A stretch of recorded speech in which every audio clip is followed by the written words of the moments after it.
Welcome all agreements to the lecture series of AC bridge and DC circuit. તો આજે જે DC circuit જોવાના છે એ છે આરસી સર્કિટ, જેને આપણે સિરીઝમાં કનેક્શન કરવાનું છે અને સાથે એમાં કરંટ અને ચાર્જ એટલે કે વિદ્યુતભાર એ બંનેમાં વધારો અથવા ઘટાડો શું રીતે થાય છે જોવાનું છે. તો વિદ્યુતભાર જે છે એનો વધારો થશે અને કરંટ છે પ્રવાહ એનો ઘટાડો થશે. તો આપણે મેઇનલી જોવાનું છે કે કરંટ એટલે કે વિદ્યુતભાર ચાર્જ એનો વધારો જોવાનો છે. પણ ક્યારેક પરીક્ષામાં એવું પૂછી નાખે છે કે કરંટ જે છે એનું પણ સમજાવો. ઓકે, તો કરંટ માટેનું સમીકરણ અને સાથે આપણે વિદ્યુતભાર માટેનું સમીકરણ એટલે કે RC circuit in series growth of charge એટલે કે આરસી શ્રેણી પરિપથમાં વિદ્યુતભારનો વધારો અથવા કેપેસિટરનું ચાર્જિંગ સમજાવો.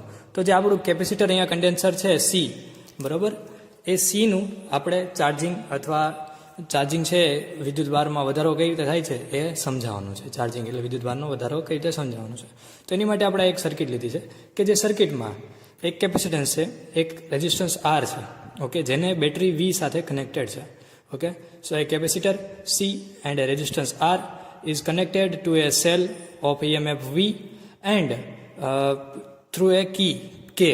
ઓકે, તો હવે આ જે કી છે જ્યારે આપણે પ્રેસ કરશું ત્યારે મોમેન્ટરી શું થશે તો કે કરંટ જે છે એ ફ્લો થશે, એટલે આરમાંથી કરંટ ફ્લો થશે કોઈ પણ સમય, એટલે આપણે એટ એની ટાઈમ ટી શું કરંટ ફ્લો થશે અથવા શું વિદ્યુતભાર હશે એનું આપણે સમીકરણ મેળવવાનું છે.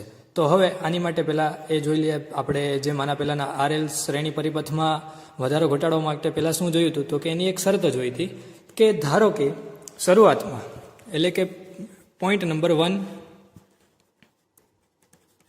શું છે તો કે શરૂઆતમાં આપણે એમ કહીએ છીએ કે કળ ખુલ્લી છે. ઓકે, એટલે કે કળ ખુલ્લી છે. શરૂઆતમાં કળ ખુલ્લી છે. પછી હવે આપણે કરીએ છીએ કેસ નંબર 1 એટલે કે ટી બરાબર 0. ટી બરાબર 0 એ આપણે એમ કહીએ છીએ કે કળ જે છે એને આપણે બંધ કરી દીધી, એટલે આપણે હવે કીને પ્રેસ કરી છે.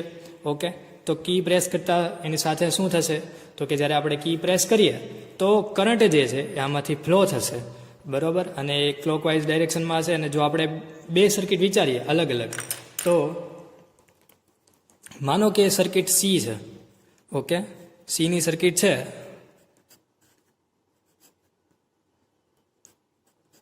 તો અહીંયા બેટરી છે, તો બેટરીમાંથી કરંટ આવી રીતે ક્લોકવાઇઝ પસાર થશે અને ચાર્જ જે છે અહીંયા જમા થતો રહેશે, બરાબર. તો અહીંયા પોઝિટિવ અહીંયા નેગેટિવ છે, તો અહીંયા પણ પોઝિટિવ ચાર્જ જમા થશે અને અહીંયા નેગેટિવ ચાર્જ જમા થશે, એટલે એની ઉપર ચાર્જ જે છે એ જમા થતો હશે. પણ સ્ટાર્ટિંગમાં જ્યારે આપણે કી ઓન કરશું ત્યારે એ જ સમયે વિદ્યુતભાર જે છે જમા થવાની શરૂઆત થશે. એટલે તમે એને એમ કહી શકશો કે ક્યુ બરાબર 0 છે, પણ ત્યારે આઈ બરાબર I0 છે, એટલે કે મેક્સિમમ કરંટ જે છે એ ત્યારે છે, બરાબર. એ હવે મેક્સિમમ કરંટ હશે એમાં. હવે બીજી વસ્તુ, એટલે આ પહેલી શરત જે છે એ સમજાઈ ગઈ કે ટી સમય શું છે તો કે કળ ચાલુ કરેલી છે અને કેપેસિટરની બે પ્લેટ ઉપર વિદ્યુતભાર જમા થવાની શરૂઆત થઈ ગઈ છે, બરાબર છે. હવે કેપેસિટરની બે પ્લેટ છે એની ઉપર વિદ્યુતભાર જમા થવાની શરૂઆત થઈ ગઈ. તો હવે આપણે બીજો કેસ વિચારી શકીએ કે ટી બરાબર ટી સમયે, તો એમ માનીએ કે ચાર્જ ક્યુ બરાબર ક્યુ છે અને કરંટ આઈ બરાબર આઈ છે, બરાબર. તો આપણે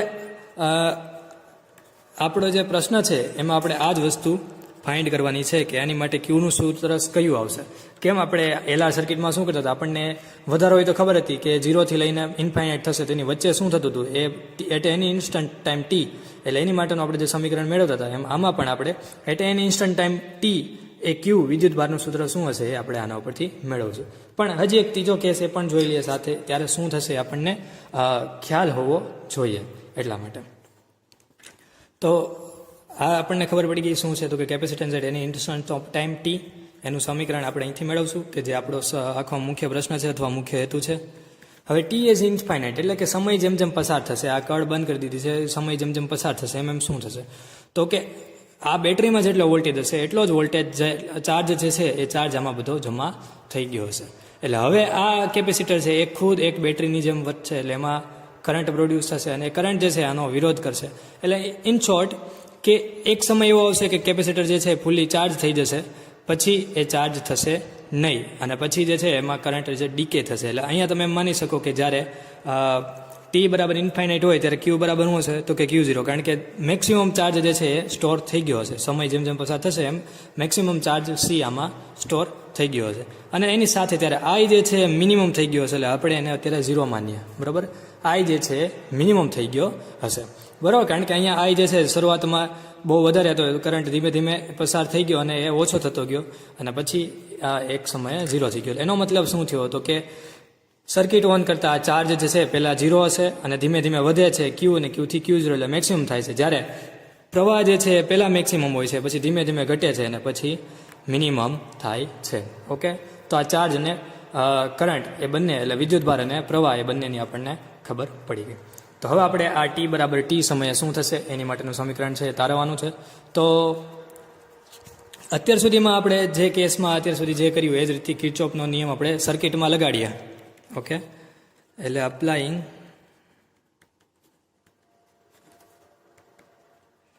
કિર્ચોફ્સ વોલ્ટેજ લો.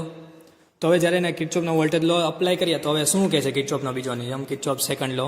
તો આપણે એમ કહીએ કે potential difference okay in the EMF or shall V, okay, અથવા voltage applied V is equal to voltage drop અથવા કે potential difference across the R and potential difference across the C. એટલે કે voltage V is equal to થશે voltage drop અહીંનો અથવા potential difference જે છે અક્રોસ R. તો પોટેન્શિયલ ડિફરન્સ અક્રોસ R શું હશે તો કે IR, કારણ કે આપણને ખબર છે voltage V is equal two શું હશે, સોરી અહીંયા આવશે એટલે વોલ્ટેજ શું હશે તો કે I ઇન્ટુ R. બરાબર, પ્લસ હવે voltage potential difference across C. તો પોટેન્શિયલ ડિફરન્સ અક્રોસ C શું હશે તો કે એનું સૂત્ર તમને ખ્યાલ જ છે કે વોલ્ટેજનું પોટેન્શિયલ ડિફરન્સનું QC માટે એટલે કે ચાર્જર કે કન્ડેન્સર છે એની માટેનું સૂત્ર શું હતું તો કે હતું Q/C. ઓકે, જેને આપણે કહી દઈશું સમીકરણ નંબર 1. બરાબર છે. હવે આ કેસ અહીંયાથી તમને સમજાઈ ગયું છે શું છે. પહેલો સ્વિચ ઓફ હોય ફોન આપણો અથવા કે બેટરી અથવા કન્ડેન્સર C જે છે એ 0 છે, ચાર્જ નથી, સેજ પણ ચાર્જ નથી. હવે આપણે કળ ખુલ્લી હતી ત્યારની વાત છે. પછી આપણે સ્વિચ ચાલુ કરી એટલે કે કળ બંધ કરી એટલે કે કળ અહીંયા જે છે એને કનેક્ટ કરતા ટી બરાબર 0 એ શું થશે Q બરાબર 0, વિદ્યુતભાર પહેલાં 0 જશે, ત્યારે પ્રવાહ મહત્તમ હશે, પછી ધીમે ધીમે એમાંથી પ્રવાહ પસાર થશે અને વિદ્યુતભાર જે છે બેટરી એમાં એટલે કે કન્ડેન્સર C છે અથવા કેપેસિટર C છે એમાં જમા થતો રહેશે અને એક સમયે બેટરી છે આપણી એ ફૂલ ચાર્જ થઈ જશે એટલે કે 100% થઈ જશે. તો આ એક એક્ઝામ્પલ આપ્યું હતું અથવા સમજવા માટે મેં આવું એક એક્ઝામ્પલ આપ્યું છે. ઓકે, તો ત્યાં આવું બેટરીના મોબાઈલમાં એના સંદર્ભમાં બહુ ન લખી નાખતા, કારણ કે તમને ખબર છે મોબાઈલ વિશે અત્યારે તમે બહુ જાણકાર હો છો, પણ આપણે એના વિશે બહુ એમાં નહીં લખતા. તો અત્યારે આ વસ્તુ શું છે એ અહીંયા સમજાઈ ગઈ. હવે કિર્ચોફના બીજા નિયમ ઉપરથી તમને આ સમીકરણ પણ મળી ગયું છે. હવે જેમાં Q/C શું છે તો કે વિદ્યુત સ્થિતિમાનનો તફાવત છે. બરાબર, પણ કોનો તો કે કેપેસિટરની પ્લેટ એમાં ટી સમયે જે વિદ્યુત સ્થિતિમાનનો તફાવત હોય એ છે, અથવા પોટેન્શિયલ ડિફરન્સ અક્રોસ C, અને આ છે potential difference across R resistance અથવા કે અવરોધના બે છેડા વચ્ચે ટી સમયે વિદ્યુત સ્થિતિમાનનો તફાવત છે. હવે I બરાબર છે dQ/dt, જે આપણને 11-12માં ભણી ગયા છીએ કે વિદ્યુતભાર I બરાબર dQ/dt છે. તો હવે જ્યાં સુધી કેપેસિટર જે છે એમાં મહત્તમ ચાર્જ જમા ન થાય, ઓકે, એટલે કે મહત્તમ ચાર્જ Q0 થશે, બરાબર, ત્યાં સુધી એમાં વોલ્ટેજ જે છે એ જમા થતા રહેશે. ઓકે, ચાર્જ જે છે વિદ્યુતભાર એ જમા થતો રહેશે. હવે Q0 મહત્તમ થઈ ગયું ત્યારની કન્ડિશનમાં શું હશે આપણી પાસે, હવે Q0 મહત્તમ થયું. હવે Q0 જ્યારે મહત્તમ થયું છે એનો મતલબ એમ છે કે આપણો ચાર્જ જે છે સ્ટેડી થઈ ગયો, એટલે કે I is equal two dQ/dt. હવે dQ/dt માં Q0 શું થઈ ગયું તો કે મહત્તમ છે, એટલે એક વેલ્યુ ધારો કે તમે એમ માનો કે સ્થિર થઈ ગઈ, આ એની કોઈ એક વેલ્યુ છે તો એ શું થઈ ગયું કોન્સ્ટન્ટ થઈ ગયું આપણી માટે, તો કોન્સ્ટન્ટનું વિકલન થઈ ગયું 0. અને આમ પણ આપણે કહી દીધું છે કે જ્યારે Q બરાબર Q0 એટલે કે મહત્તમ વિદ્યુતભાર હશે ત્યારે એની માટેનો પ્રવાહ જે છે મિનિમમ હશે, એટલે કે જેમ ચાર્જ વધતો જશે એમ વિદ્યુત પ્રવાહ ઘટતો જશે. બરાબર, આ બંનેનું એકબીજાનું આવી રીતે કમ્પન્સેટરી ગ્રાફ હશે. તો આ આઈ બરાબર ડીક્યુ બાય ડીટી બરાબર 0 થઈ ગયું. અને કેપેસિટરનો વિદ્યુતભાર એટલે કે સી જે છે એની માટેનો પોટેન્શિયલ ડિફરન્સ એટલે કે વી, ઓકે, સી માટેનો વિદ્યુત સ્થિતિમાનનો તફાવત, તો એ વી બરાબર Q0 બાય સી થઈ જશે. કારણ કે સી બરાબર ક્યુ બાય વી એ આપણને ખ્યાલ છે, અથવા ક્યુ બરાબર સીવી એ સૂત્ર આપણને ખ્યાલ છે. પણ અત્યારે આપણે એવી વાત કરીએ છીએ કે જ્યાં Q0 છે એ મેક્સિમમ છે, તો એની માટે વોલ્ટેજ જે છે અત્યારે શું આવશે, તો કે Q0 મહત્તમ છે, તો વોલ્ટેજ જે છે શું આવશે, તો Q0 બાય સી. એટલે એ સમયે આપણા વોલ્ટેજ છે, પોટેન્શિયલ ડિફરન્સ હશે, વિદ્યુત સ્થિતિમાનનો તફાવત કેપેસિટરમાં હશે Q0 બાય સી. ઓકે, તો આ જે છે આપણું સમીકરણ નંબર 3 થઈ ગયું. આ છે આપણું સમીકરણ નંબર 4 થઈ ગયું. ઓકે, તો હવે આપણી પાસે આટલી વસ્તુ થઈ ગઈ. તો હવે તમને ખબર પડી જશે કે આવું શું કામ કર્યું ભાઈ, ડીક્યુ બાય ડીટી આ શું કામ કર્યું હતું, અહીંયા આઈ બરાબર 0 અને વી બરાબર Q0 બાય સી, આ બધું શું કામ કર્યું. ઓકે, તો હવે એનું કામ જે છે આપણે ઉપયોગમાં લેવાનું, બરાબર. તો સમીકરણ 4 જે છે આ એની કિંમત સમીકરણ 2 અને સમીકરણ નંબર 1 માં મૂકતા, એટલે કે જો સમીકરણ નંબર 4 છે એની શું કિંમત છે, વી બરાબર Q0 બાય સી, તો એની કિંમત આપણે અહીંયા મૂકશું, બરાબર. અને સમીકરણ નંબર 2 માં આઈ બરાબર ડીક્યુ બાય ડીટી, તો એની કિંમત છે પણ એ પણ આપણે અહીંયા મૂકશું. તો હવે આપણે આ સમીકરણ આપણી માટે સમીકરણ નંબર 1 જે છે આવું બની જશે, કંઈક વીની જગ્યાએ આવી જશે Q0 બાય સી. પછી આઈ બરાબર આપણે મૂકવાનું છે dq by dt into R plus q by C, તો એમનેમ જ છે. ઓકે, તો કંઈક આવું આપણી પાસે સમીકરણ મળ્યું. હવે તમને આને પહેલાં જ્યારે આપણે પ્રશ્ન ભણાવતો હતો ત્યારે હું શું કહેતો હતો કે આવું કરવું હોય, આવું સમીકરણ આવી જાય પછી આપણે શું કરવાનું હતું, તો કે આપણે એવું વિચારવાનું હતું કે આપણે હેતુ શું છે, આપણે શું ગોતવાનું છે, તો કે આપણે ફાઇન્ડ કરવાનું છે કોઈ પણ સમય ટી એ વિદ્યુતભારનું સૂત્ર ક્યુ. એટલે આપણે શું કરવું પડશે, તો કે ક્યુને એક સાઈડ લઈ આવવો પડશે, જેથી કરીને આપણને ક્યુનું સૂત્ર મળી જાય. ઓકે, અત્યારે આપણે એવું સાદુરૂપ આપશું કે જેથી કરીને ક્યુને આપણે સૂત્રનો કરતા બનાવી શકીએ. Okay, so we can make Q as a subject of formula. એટલે આપણે એવું કરવા માટે થોડું ઘણું સાદુરૂપ આપશું, બ્યુટિફિકેશન કરશું. એટલે આ Q0 by C minus q by C is equal to આવું થઈ ગયું dq by dt into R. Okay, હવે હજી થોડુંક સાદુરૂપ આપીએ તો એમ વિચારી શકાય આ સી છે એને કોમન કાઢી શકીએ, એટલે Q0 માઇનસ ક્યુ. હવે આ બેનો સી જે છે એ કોમન કાઢી નાખ્યો, એટલે 1/c અહીંયા થયો. હવે એ જ સી હું અહીંયા ડાયરેક્ટ લખી નાખું છું, એટલે C, okay, into R into dq by dt, બરાબર. આવું આવી ગયું. હવે પાછું યાદ કરો, હું કરતા આપણે આવું થાય જ્યારે, તો કે method of separation of variable, એટલે કે આ જે વેરિયેબલ હોય ક્યુ વાળો, તો ક્યુ વાળા વેરિયેબલને એક સાઈડ લઈ આવતા હતા અને બાકીના વેરિયેબલને અલગ બીજી સાઈડ લઈ જતા હતા. એટલે શું થતું હતું આપણે, તો કે સંકલન કરીએ. હવે અહીંયા જુઓ તો આ શું છે, ડીક્યુ છે, તો હવે ડીક્યુમાંથી ક્યુ મેળવવા શું કરવું પડશે, તો કે એનું સંકલન કરવું પડશે. પણ સંકલન કેમ કરવું પડે અહીંયા, બરાબર, સંકલન કેમ કરવું પડે, તો કે એને પહેલાં ક્યુને એક સાઈડ લઈ આવવો પડે, તો એનું સંકલન આપણે કરી શકીએ. ઓકે, તો આપણે એવું વિચારીએ તો આ Q0 બાય Q0 આમ આવશે, એટલે કે dq upon Q0 minus q, okay, is equal to C R, બરોબર, ક્યુ અને ઇન્ટુ ડીટી. સોરી, આને છે ને આપણે એવું કર્યું છે, આ સાઈડ લઈ ગયા તો આ જે છે આ સાઈડ આવી જશે, એટલે ડીટી ઉપરમાં આવી જશે અને સીઆર જે છે આ છેદમાં આવશે, એટલે કે 1/CR આવું થશે, બરાબર. હવે સંકલન આપી દઈએ, અથવા સંકલન જે છે એક બીજા પેજ ઉપર આપી દઈએ, જેથી કરીને સમજવામાં સહેલું પડે. તો સંકલન જે છે એનું સંકલન કરીએ તો એ સૂત્ર જે છે પહેલાં અહીંયા આમને લખી નાખું કે integration DQ upon Q0 minus Q is equal two integration 1/CR અથવા RC ઇન્ટુ ડીટી, બરાબર. આવું થઈ ગયું. હવે એ સમીકરણ છે એનું સંકલન કરી નાખ્યું, એટલે બંને બાજુ સંકલન કરતા એવું ઉપર લખી નાખવાનું, બરાબર, અથવા ઇન્ટિગ્રેટિંગ બોથ સાઈડ, પછી આવું લખવાનું. ડાયરેક્ટ આપણે ચાલુ નહીં કરતા, અહીંયા જેમ મેં હું છે ને ક્યાંય લાઈન નહીં લખતો હોય, મતલબ જે સેન્ટેન્સ આવતો હોય હું તમને સમજાવતો હોઈશ પણ એ લખતો નહીં જતો, એટલે તમારે ત્યારે લખવાનું. પછી તમારે એમ ડાયરેક્ટ મેથ્સ જ ન લાગવું જોઈએ, એકલું સાથે આપણે ફિઝિક્સ થાય છે એવું પણ લાગવું જોઈએ, બરાબર. એટલે આ થઈ ગયું. હવે આનું સંકલન કરશું તો તમને યાદ હશે કે આવું જ એક સંકલન આપણે ક્યાંક કરી ગયા છીએ, અને જેમ આપણે સૂત્ર શું કીધું હતું તો કે ઇન્ટિગ્રેશન 1/a-x ઇન્ટુ dx એનું ઇન્ટિગ્રેશન થતું હતું ln a-x. તો હવે આનું ઇન્ટિગ્રેશન શું થશે તો કે આ a-x જ છે, તો આનું ઇન્ટિગ્રેશન શું થશે કે ln a-x, એટલે અહીંયા થશે ln a-x, એટલે કે q0 - q, એટલે આનું ડાયરેક્ટ ln થઈ ગયું, બરાબર. પણ એ થશે માઇનસ, કારણ કે સૂત્ર જ છે માઇનસ ln a-x, બરાબર.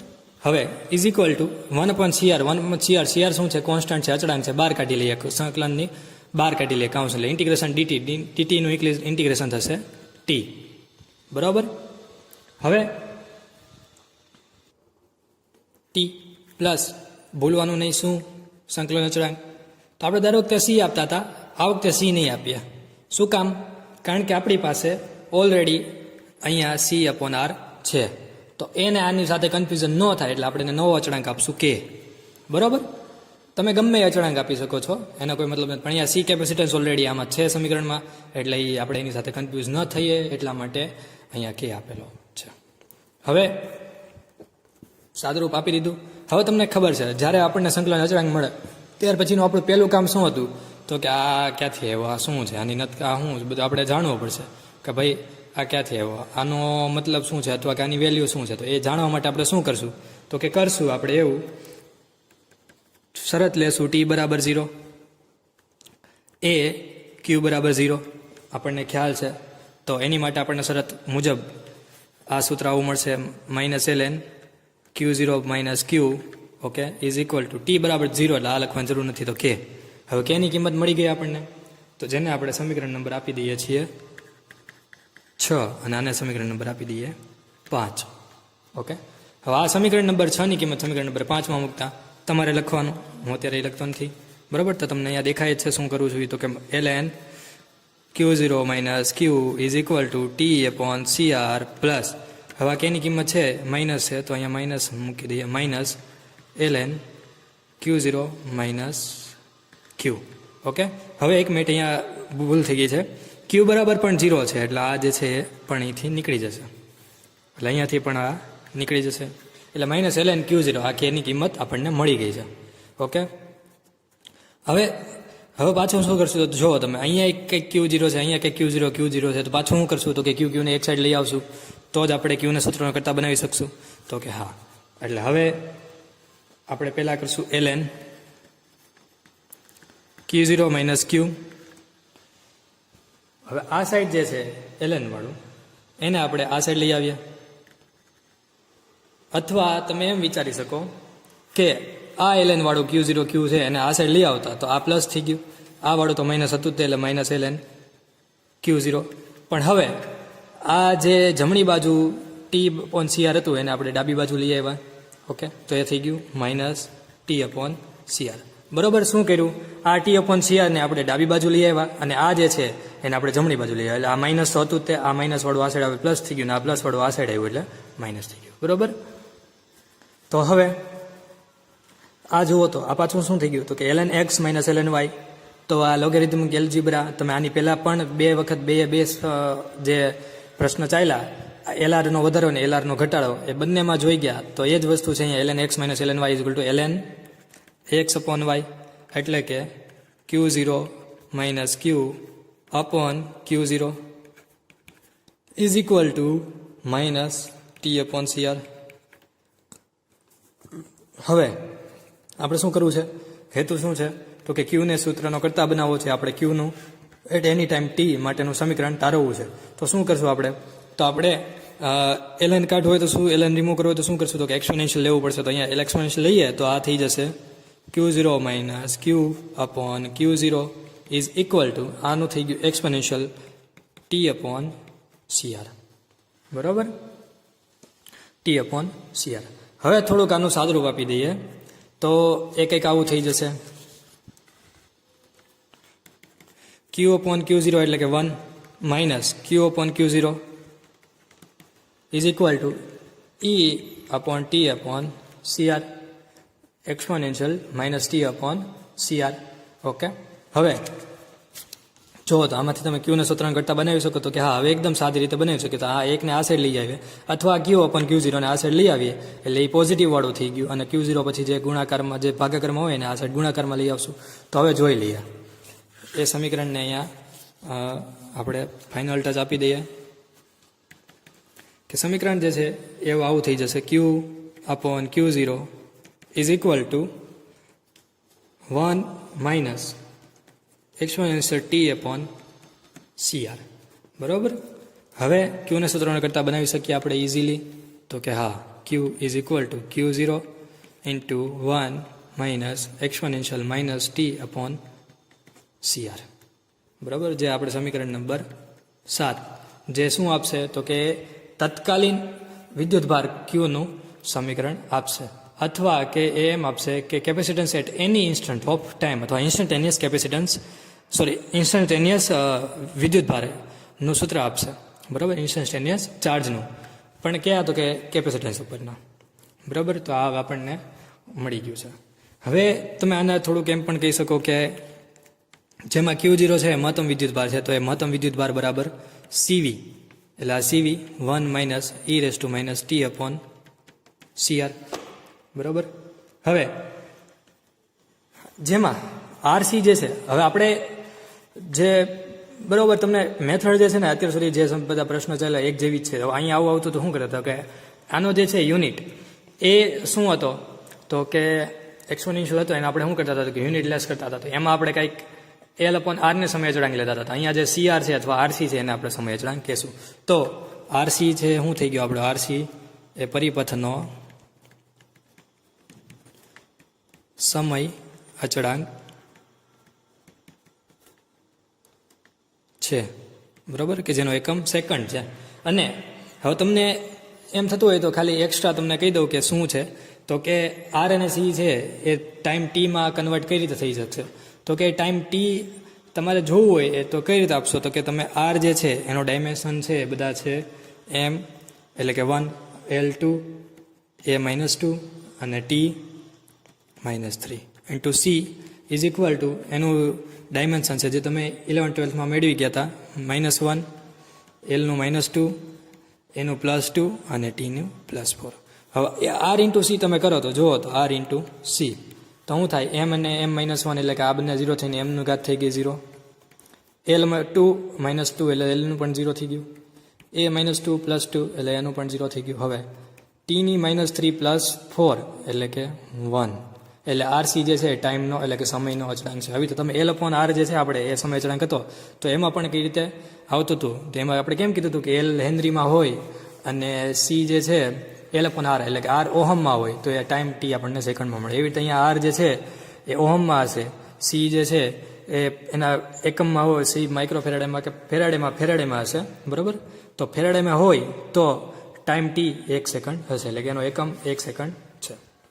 એટલે હવે સમીકરણમાં આની કિંમત 1 મૂકી દઈએ, આરસી જે છે 1 કિંમત મૂકી દઈએ એટલે કે આ થઈ ગયું આપણું Q is equal to Q zero 1 minus અહીંયા મૂકી દેવાનું છે 1. બરાબર, એટલે ઈ રેસ ટુ -1. તો હવે આ જે છે આવું થઈ જશે Q is equal to Q zero 1 minus 1 upon E એટલે આનું આપણે સાદુરૂપ આપી દીધું હતું કે ઈ બરાબર છે 2.718 એટલે 1 અપોન 1 માઇનસ 2.718 એટલે આ થઈ જતું હતું 0.632 એટલે આ થઈ ગયું 0.632 ક્યુ ઝીરો. તો તમને આ શું આપી દીધું તો કે આ સમય અચળાંક ક્યુ ઝીરોનો તમને સમીકરણ મળી ગયું. તો આના ઉપર તમારે જો સમય અચળાંક ક્યુ ઝીરોની વ્યાખ્યા કેવી હોય તો તમે શું કહી શકશો તો કે કેપેસિટર સી જે છે એને મહત્તમ વિદ્યુતભાર ક્યુ ઝીરો કરતાં 0.632 ગણું એટલે કે આમ તો આપણે 63% કહી શકીએ એટલે 0.632 ગણું વિદ્યુતભારિત થવા માટે લાગતો સમય એ આરસી શ્રેણી પરિપથનો સમય અચળાંક કહેવાય છે. બરાબર, તો આપણો સમય અચળાંકની વ્યાખ્યા થઈ ગઈ. હવે આ આપણને મળી ગયું છે. આના ઉપરથી હવે બે વસ્તુ બાકી રહી છે. એક એનો ગ્રાફ બરાબર. અને બીજું કે વિદ્યુતભાર આઈ જે છે એ કઈ રીતે કરવું, તો એનું તમને બુકમાં નથી આપેલું, તો આપણે જોઈ લઈએ કે એનું આપણે આઈ છે એ કઈ રીતે મેળવવું. જો આઈ મેળવવું હોય તો શું કરવું પડે, તો કે પહેલાં સૂત્ર આપણને મળ્યું શું, Q is equal to Q0 1 minus e raise to minus T upon CR. હવે શું કરશું આનું, તમને યાદ છે આઈ મેળવવું હોય તો શું કરવું પડે, તો I is equal to dq by dt. તો આપણે આ સમીકરણનું વિકલન કરશું એટલે આખાનું સમીકરણ વિકલન કરીએ એટલે આ થઈ ગયું dq બાય dt.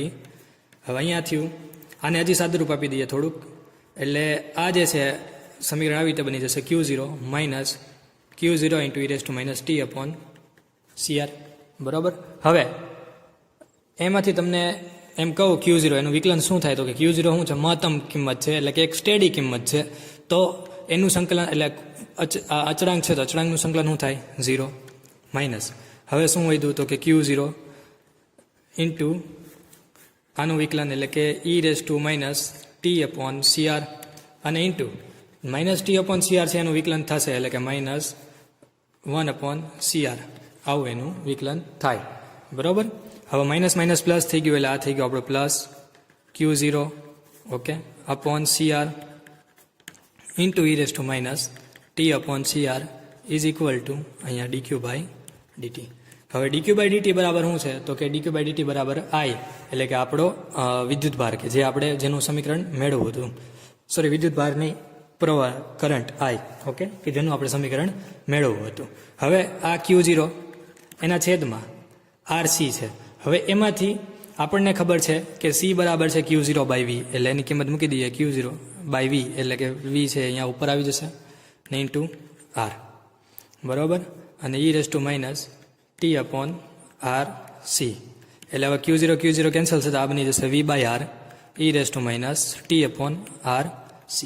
હવે જુઓ તો તમે V અપોન R શું છે, તો કે V અપોન R જે છે એ તમે એમ કહી શકો છો કે મહત્તમ પ્રવાહ એટલે કે I0 છે, એટલે I0 into e raise to minus T upon RC. બરાબર. તો આ આપણું સમીકરણ થઈ ગયું પ્રવાહ માટેનું. ઓકે. હવે આ આપણને મળ્યું. હવે આપણે એક માત્ર છેલ્લી વસ્તુ બાકી રહી છે કે જે છે આપણો ગ્રાફ.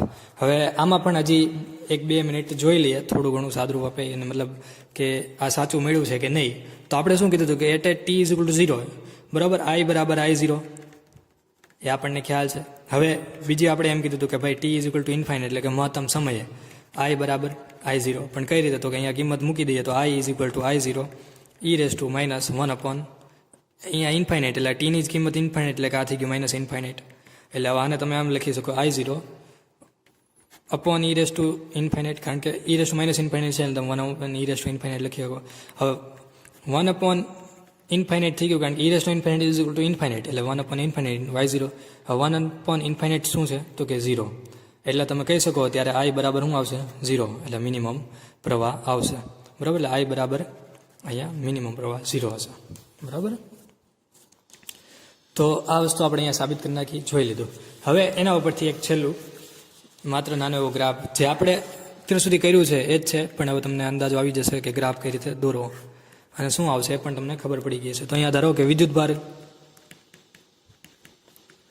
Qનો ગ્રાફ હોય, એના વર્સિસ ટાઈમ T, એટલે કે સમયનો ગ્રાફ હોય, તો આ જે છે મહત્તમ તમારી કિંમત છે Q0, મહત્તમ વિદ્યુતભારની કિંમત Q0 is equal two CV. Okay. તો આમાં શું થશે, એટ એ ટાઈમ 0, એટલે કે જ્યારે 0 સમયે વિદ્યુતભાર શું હતો, આપણે શું કીધું હતું, તો કે ભાઈ ત્યારે વિદ્યુતભાર હશે 0. પછી શું થશે કે ધીમે ધીમે જેમ જેમ સમય પસાર થશે એમ શું થશે, તો કે વિદ્યુતભાર વધતો થશે, એટલે કે ચાર્જિંગ થતું જશે. તો હવે તમારે કોઈ એક સમય, એટલે ધારો કે મારે આ સમય છે ભાઈ T is equal two T, તો એનું મારે સૂત્ર કરવું હોય. ઓકે. એટલે કે અત્યારે હું જસ્ટ કહું છું T is equal two T, પણ ત્યાં કોઈ પણ કિંમત આપણે મૂકી શકીએ. કેમ T બરાબર 0 મૂક્યું, T બરાબર ઇન્ફાઇનાઇટ મૂક્યું, એમ કોઈ પણ કિંમત મૂકી શકીએ. તો એનું માટેનું સૂત્ર શું મળ્યું, તો કે U is equal to Q0 1 minus e raise to minus T upon CR. Okay. તો આ આપણું સમીકરણ હતું. તો જેમાં અગત્યનું સમીકરણ હતું આ. પણ જો એડવાન્સમાં પૂછવું હોય કે વિદ્યુત ભાર છે એવી રીતે તમને એમ પૂછવું હોય કે પ્રવાહનું પણ મેળવો, તો તમે આ સમીકરણ તારવવાનું થશે. અને મોસ્ટલી પૂછે છે તમને આવી રીતે વિદ્યુતભારનું સૂત્ર સાથે ગ્રાફ દોરીને સમજાવવાનું. Okay. Thank thank you so much.